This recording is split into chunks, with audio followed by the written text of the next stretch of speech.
We are in London with Danielle Obono, who is a French activist. We talk with you about these weeks of protest in France. Let's try to describe what happened. It's a wave of struggles, demonstration and strikes happening in France right now, opposing the new labor bill that the government is trying to implement. And it's a bit like a spring awakening of social movements and class struggle. The size of this protest is unprecedented for France.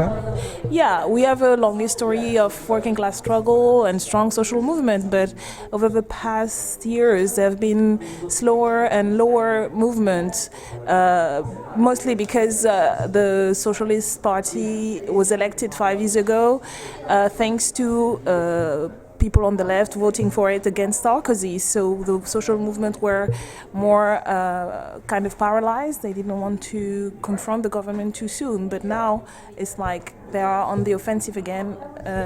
Does the working class feel betrayed by the Socialist Party? Yeah, the working class and students and young people and the unemployed, all the people who voted for the left 5 years ago feel betrayed because they have been betrayed by the government, who have been pushing for neoliberal policy and the austerity measures, targeting workers and unemployed and students. Let's try to explain why this bill is so bad, why it has triggered such a strong protest. Because it's the last straw in a long series of attacks against the labor code in France, a labor code which was won by decades of struggles in order to protect workers and even the unemployed.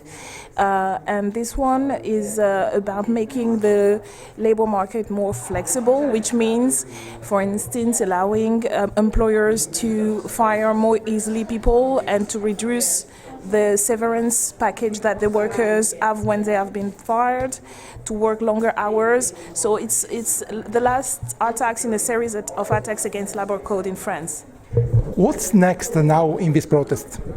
Next is a big demonstration happening next Tuesday. It's a national demonstration in Paris. So we hope there will be millions of people in the streets of Paris.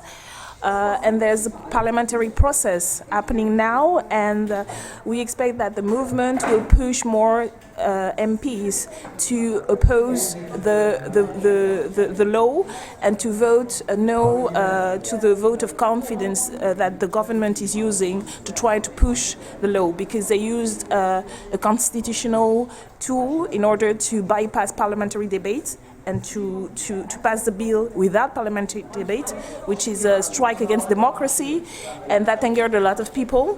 So we want to make it impossible for the law to go further. That's what happened 10 years ago when we had the big movement against the CPE, which was targeting young people. And although the parliamentary process was done, the law had been passed, we were able to repeal the law because the movement was so strong. So we want to do the same thing 10 years later to repeal the law because of the movement and the mass movement and the support of the population. Someone said that this protest is too violent. It also targeted the police. How do you answer?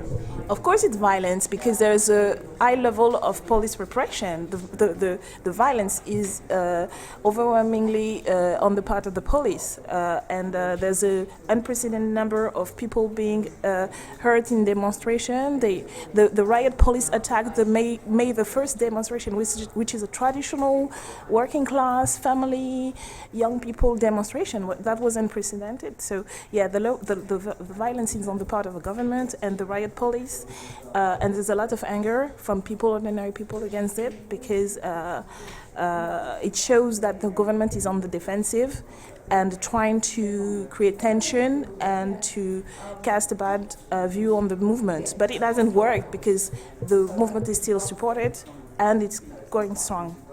The last question. What about the silence of media? Also at international level, foreign media did not cover this protest. Why? I think obviously because they support the kind of measures that the government is trying to push, and to show. Maybe because they are afraid that in other countries something like this could happen. Yeah, they support the measure, and they don't want the fire to spread. And it takes a lot for social movement to be able to break the media silence, but we've been able to do that first in France, because at first they didn't take the movement seriously, and even now they are trying to focus on the violence happening in the demonstration and trying to blame the protester for that and trying to divide. But still we've been able to gain public opinion on our side. So I think the more the movement grows, and if we manage to defeat the government a year before an important presidential election, I think it will resonate wide all around the world, and I hope it will help other people fighting against such policies in Britain and all over the world too.